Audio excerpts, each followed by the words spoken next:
எரிவாயு சிலிண்டருக்கு தட்டுப்பாடு ஏற்பட்டுள்ள நிலையில் மின்சார அடுப்புகள் மற்றும் மின்சார குக்கர்களை வாங்க பொதுமக்கள் அதிக ஆர்வம் காட்டி வருகின்றனர்.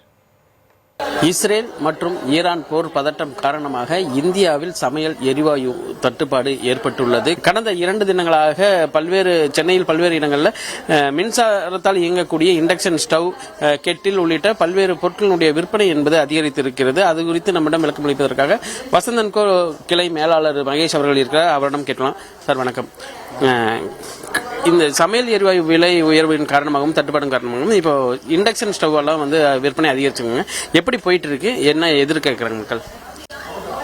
நம்ம கடந்த 2 தினமாக பார்த்தீங்கன்னாவே கேஸோட புக்கிங் டைமும் நம்ம கேஸ் வரக்கூடிய டைமும் மினிமம் 25 நாள் ஆகுங்கிறனால இப்போ மக்களோட வரத்துகள் 2 நாளாகவே ரொம்ப ஜாஸ்தியாக இருக்குது. வர்றவங்க ஃபுல்லாக மின்சாரத்தினால யூஸ் பண்ணுற இண்டக்ஷன் ஸ்டவ், இண்டக்ஷன் குக்கர், ஏர் ஃப்ரையர், மைக்ரோவன், ஓடிஜி இந்த மாதிரிப்பட்ட பொருட்கள் நிறைய வாங்குறதுக்கு வர்றாங்க.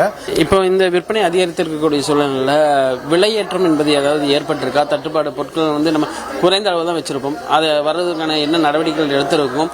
விலை ஏற்றதுங்கிற வாய்ப்பு இல்லை. நம்ம ஆஃபர்ல என்ன கொடுத்துக்கிட்டு இருந்தோமோ அதே 1790 அந்த ரேட்டு தான் நம்ம இப்பவும் கொடுத்துக்கிட்டு இருக்கிறோம். தொடர்ந்து நாளுக்கு நாள் சமையல் எரிவாயு தட்டுப்பாடு என்பது ஏற்பட்டு வரக்கூடிய சூழ்நிலையில் சென்னையில் உள்ள வசந்தன்கோ மற்றும் பல்வேறு கிளைகளில் இந்த மின்சாதனத்தால் இயங்கக்கூடிய பொருட்களினுடைய விற்பனை என்பது அதிகரித்து வருகின்றது.